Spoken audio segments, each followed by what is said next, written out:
Olá, este é o STJ Notícias, programa em que toda semana você fica muito bem informado sobre os julgamentos do Tribunal da Cidadania.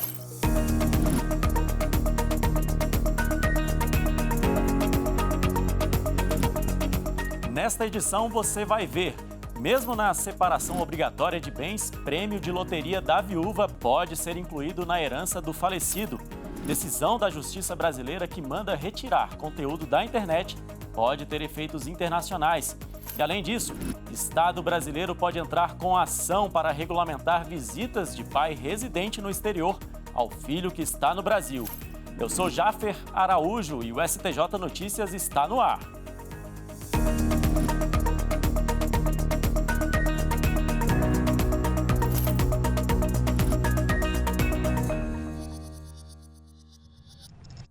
E a gente abre esta edição do programa trazendo o julgamento em que a 4ª Turma do Superior Tribunal de Justiça decidiu que, mesmo na separação obrigatória de bens, o prêmio de loteria de uma viúva pode ser incluído na herança do falecido.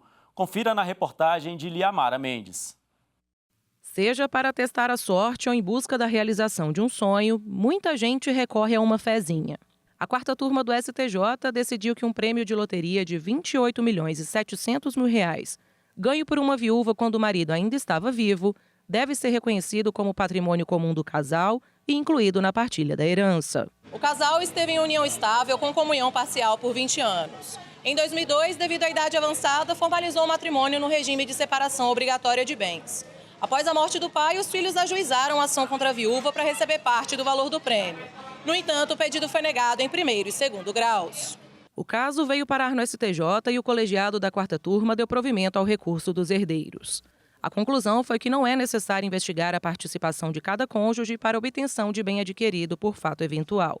O relator, ministro Antônio Carlos Ferreira, ressaltou que a previsão legal que impõe a separação de bens ao idoso tem por objetivo a preservação de patrimônio em vista de casamentos realizados por exclusivo interesse financeiro. O ministro observou que o casamento aconteceu após longo relacionamento em união estável. Para ele, deve ser aplicado o artigo 1660 do Código Civil de 2002, pois não é razoável que a formalização do vínculo matrimonial torne mais rigoroso o sistema existente entre os cônjuges, que não manifestaram interesse em disciplinar regime diverso da comunhão parcial de bens. Vamos continuar nesse assunto conferindo a explicação da advogada especialista em direito de família, Marcela Furst, sobre o regime jurídico da separação obrigatória de bens em um casamento ou união estável. O regime de separação obrigatória de bens é para aquelas pessoas que possuem causas suspensivas pelo casamento, como o divorciado, em que não houve a partilha de bens ainda, o viúvo ou a viúva, que não houve a partilha do inventário também. No caso também daquele curador ou tutor, que ainda esteja sob a tutela ou curatela e que ainda não tenha havido prestação de contas. No caso também da viúva ou daquela mulher que tem um casamento nulo ou anulável até 10 meses depois. O regime de separação obrigatória também é para aquelas pessoas maiores de 70 anos, mas recentemente o STF determinou que pode haver uma alteração do regime conforme a vontade das partes e também é obrigatório para aquelas pessoas que precisam de um suprimento judicial para o casamento. No caso da separação de bens, os bens que são presentes e futuros, antes do casamento e durante o casamento, eles serão bens comuns de cada um, não serão partilhados, no caso de um divórcio ou de uma dissolução de união estável. Também na 4ª Turma, os ministros firmaram o entendimento de que a União pode entrar com ação para regulamentar visitas de pai residente no exterior que quer conviver com o filho no Brasil. Há 2 anos é assim, pela tela do celular, que Diego acompanha o desenvolvimento da filha. Ela foi morar com a mãe na Escócia. O pai autorizou a mudança, mas fez questão de um detalhe no acordo com a mãe: o regime de visitas. A filha vem ao Brasil uma vez ao ano. Aqui, o registro da última visita, sempre cheia de diversão.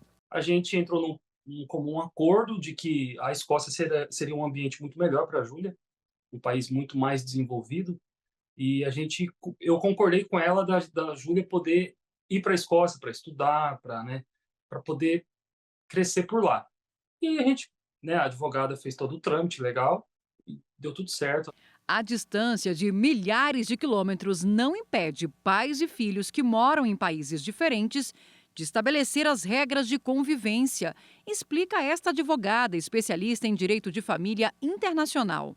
É direito tanto do pai quanto do filho terem essa convivência diária através de ligações de vídeo e também ampliar a convivência no período de férias escolares, de estar juntos no país, seja do genitor ou da genitora. E ela adora. Todas as pescarias que eu faço, eu mando as fotos para ela, ela fica, pô, pai, eu quero ir. Fim do ano, a gente vai. Então tem todo o planejamento. Em um caso que chegou ao STJ, o genitor que mora na Argentina concordou com a permanência dos filhos que vieram para o Brasil com a mãe, mas não conseguiu acordo com a ex-companheira sobre as visitas. Para resolver a situação, um pedido de cooperação internacional da Autoridade Central da Argentina foi encaminhado ao Brasil para que fosse regulamentado o direito de visitas do pai. Em razão disso, a Secretaria de Direitos Humanos da Presidência da República, que é a autoridade central brasileira, recebeu o pedido e encaminhou o caso à Advocacia Geral da União para que fosse ajuizada a ação de regulamentação das visitas. No entanto, na primeira instância e no Tribunal Regional Federal da Terceira Região, o pedido foi extinto, sem resolução de mérito, porque não haveria interesse da União no caso, pois não existia um pedido de retorno da criança ao país de residência habitual. No STJ, o relator ministro Antônio Carlos Ferreira ressaltou que os artigos da Convenção que abordam o direito de visitas parental não condicionam sua aplicação à existência concomitante de uma situação ilícita de mudança de domicílio ou de retenção da criança. Por isso, a quarta turma fixou o entendimento de que a Convenção de Haia permite ao Estado regular as visitas do pai residente em outro país ao filho que se encontra em seu território, e a União tem legitimidade ativa para ajuizar a respectiva ação, a qual será julgada pela Justiça Federal. Você sabia que no Brasil, mais da metade das internações de alta complexidade acontece nos hospitais filantrópicos?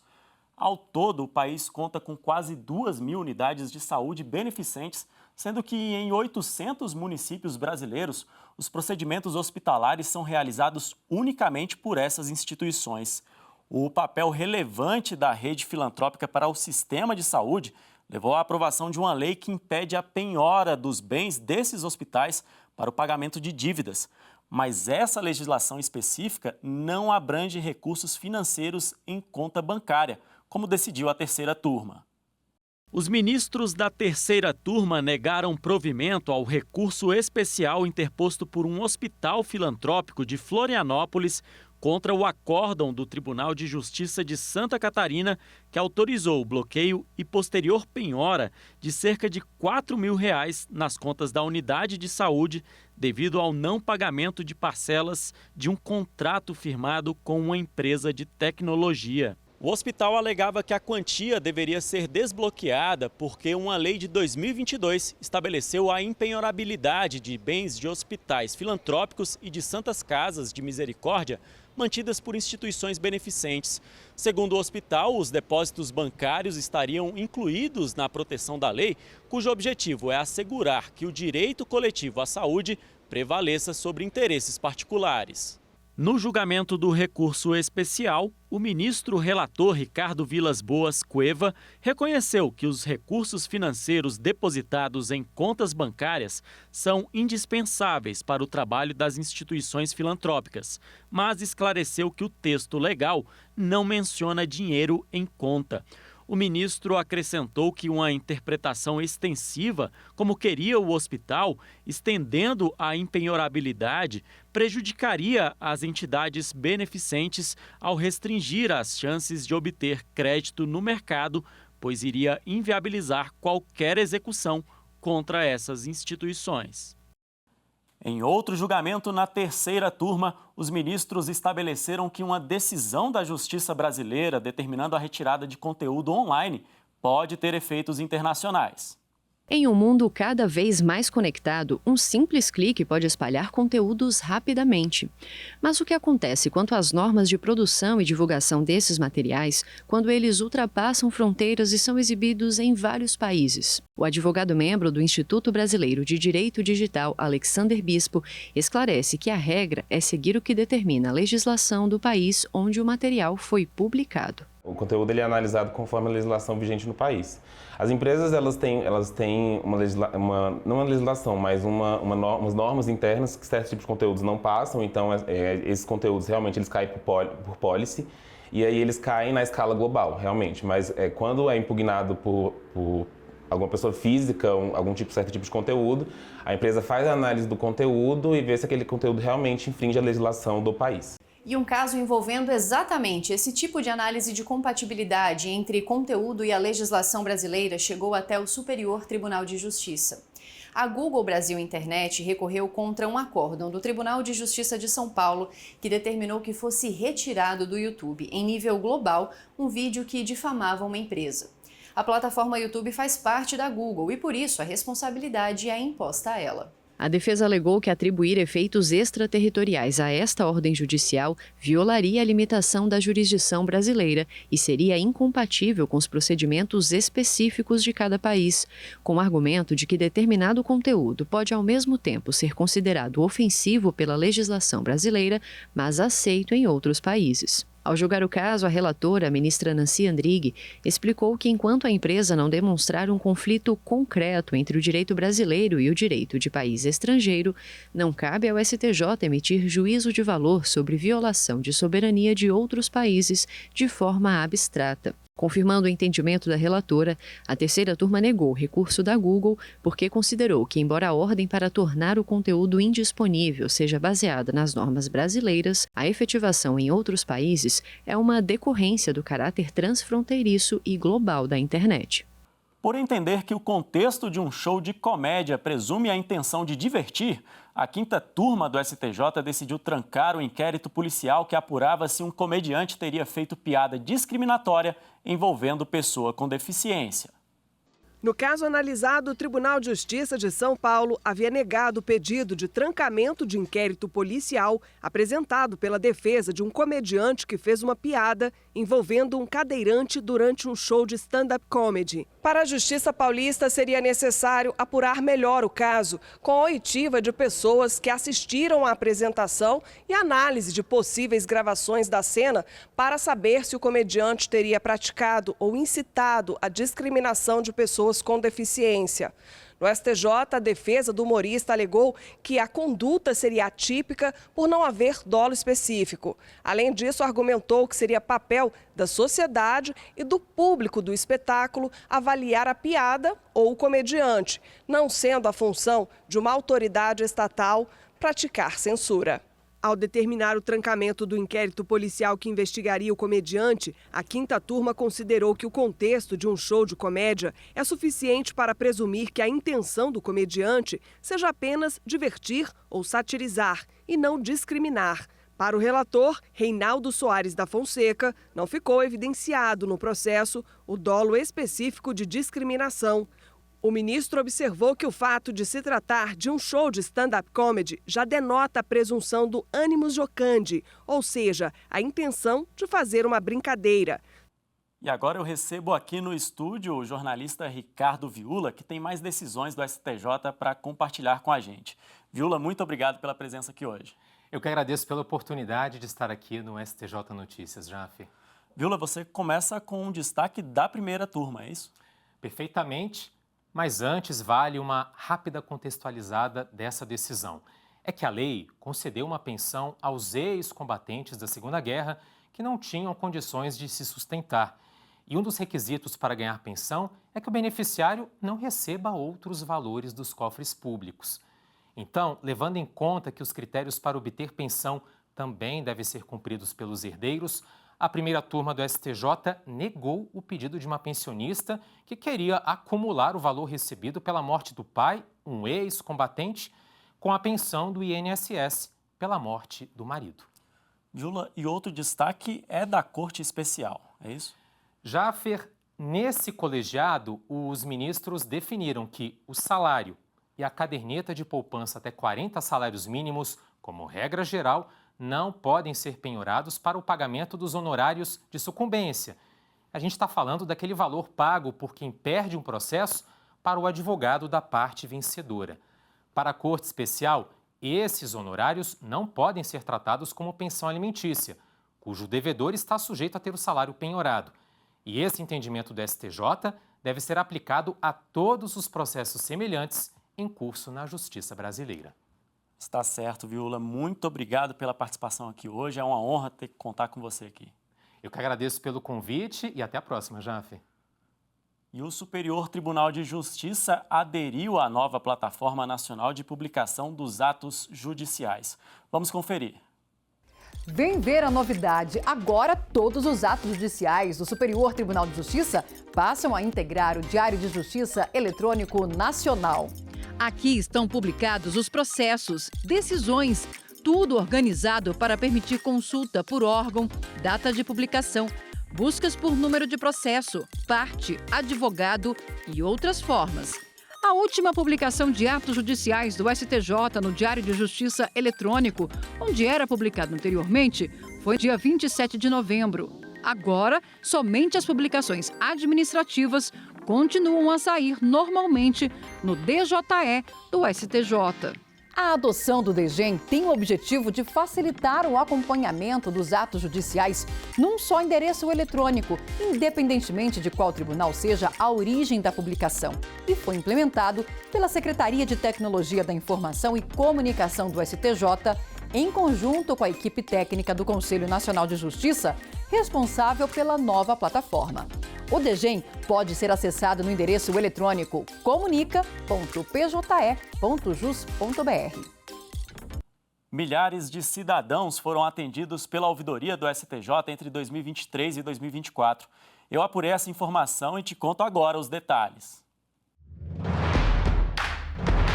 Em um ano, a ouvidoria do Superior Tribunal de Justiça, sob a gestão do ministro Rogério Schietti Cruz, tirou dúvidas de mais de 3.000 cidadãos e fez avanços importantes, como o aperfeiçoamento do portal da ouvidoria na internet e a promoção do uso de linguagem simples. Agora, o cargo de ouvidor vai ser ocupado pelo ministro Gurgel de Faria. A ouvidoria é o canal aberto do STJ com o cidadão. Então, caso queira enviar manifestações como dúvidas, sugestões e denúncias, é só entrar no site do tribunal, acessar a página da ouvidoria, fazer o cadastro e enviar a manifestação por meio de um formulário. Se preferir, você pode ligar no 61 3319 8888.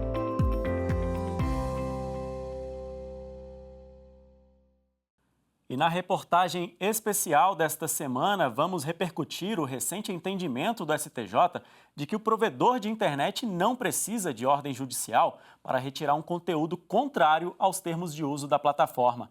A repórter Samantha Peçanha conversou com um casal de influencers e um especialista em direito digital. O resultado você confere a partir de agora. Gostou do vestido? Eu gostei muito. Só vou dar uma voltinha, depois eu volto. Não, mas não seja por isso. Roubar um sorriso seu. É esse o objetivo de Ellen Virginie e Edilson Gladstone. De forma bem humorada, eles mostram o dia a dia de um casal 50+. Fazem a alegria dos seguidores e os ajudam, de uma forma descontraída, a lidar com algumas situações rotineiras da vida de casado. A Ellen Virginie é influencer há 4 anos e já postou vídeos que viralizaram. Um deles chegou a ter mais de 12 milhões de visualizações. E nele, ela e o marido mostram como que a esposa tem que ser cortejada ao longo do dia, não é isso? Exatamente. E foi por conta desse conteúdo que ela sofreu um shadow ban. Ellen, me explique o que aconteceu, como que você ficou sabendo e como é que foi, né? Pois é, fui cancelada pelo Instagram. Gente! O título do vídeo é Mulher como um forno micro-ondas. Não tem nada demais. Eu acredito que possa ter sido denúncia de algum espectador que não tenha ouvido o áudio e só visto aquela primeira imagem, que a imagem mostra o dia a dia, o marido cortejando, e o final do vídeo debaixo da coberta, e tem um movimento das cobertas, mas assim, com os pés do lado de fora. Por conta disso, ela demorou mais de um mês para recuperar o engajamento da conta. Todos os vídeos que eu postava depois, não estava alcançando. Então, assim, demorou a voltar. O nosso trabalho mesmo, nós perdemos, sim, publicidade. Bloquear o conteúdo de um usuário de forma que ele não saiba o que está acontecendo. Menos curtidas, comentários, postagens que desaparecem são alguns sinais de shadow banning. O termo em inglês quer dizer algo como ser banido às sombras. E aos poucos, a entrega e engajamento vão ficando cada vez menores.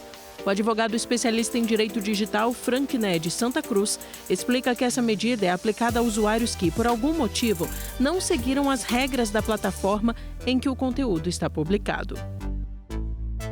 Quando você está violando a política de uso da plataforma, você pode ter a sua conta banida, você vai ter ali o seu recurso, a sua parte econômica impactada. Agora, quando você publica algo que está violando uma legislação, aí você pode estar atraindo para você uma responsabilidade civil ou penal de responder pelo que foi dito. Porque muitas vezes as pessoas confundem esse espaço da liberdade de expressão dentro das plataformas como um espaço onde qualquer coisa pode ser dita. Um médico recorreu ao judiciário porque acreditou estar sofrendo shadow banning por parte da plataforma YouTube. O profissional havia postado conteúdo sobre tratamentos para a Covid-19 que não eram referendados pela Organização Mundial da Saúde. E o YouTube avaliou que a publicação era incompatível com a política sobre desinformação médica divulgada aos usuários da plataforma. No STJ, o relator, ministro Vilas Boas Cueva, afastou a alegação de shadow banning porque o usuário foi notificado do conteúdo irregular. Por unanimidade, os ministros da terceira turma seguiram o voto do relator e negaram o provimento ao recurso do médico. Para o colegiado, um provedor como o YouTube pode, por iniciativa própria, remover, suspender ou tornar indisponíveis conteúdos de usuários que violem os termos de uso do site. Então, para evitar o shadow ban, é importante ficar de olho para não usar hashtags proibidas, não usar muitas hashtags em uma publicação e evitar usar as mesmas sempre, para o Instagram não achar que você é um robô. Reduzir o uso de automações, curtir e comentar com ponderação, não dar unfollow, deixar de seguir muitas contas ao mesmo tempo e, claro, tomar cuidado com o conteúdo e se o que postou está de acordo com as políticas da plataforma. Então as plataformas estão cada vez mais, eu diria assim, rigorosas, o respeito ao termo de uso. Porque dentro de uma sociedade democrática, de uma sociedade global de dados, onde os conteúdos eles estão acessíveis a qualquer tempo, de qualquer parte do mundo, a permanência desses conteúdos, eles vão dar permanência à violação de direitos. Nós tivemos mais cuidado, mas continuamos com a nossa pegada de autenticidade. O produtor de conteúdo, ele pode até desanimar, ele pode até ficar frustrado, mas ele sabe qual é o papel dele ali na rede social. E estamos chegando ao final de mais um STJ Notícias. Voltamos na semana que vem com novas decisões. Você pode acompanhar outros destaques pelos diversos perfis do Tribunal no YouTube, nas redes sociais, nas plataformas de áudio e no site oficial do STJ. Tchau, tchau!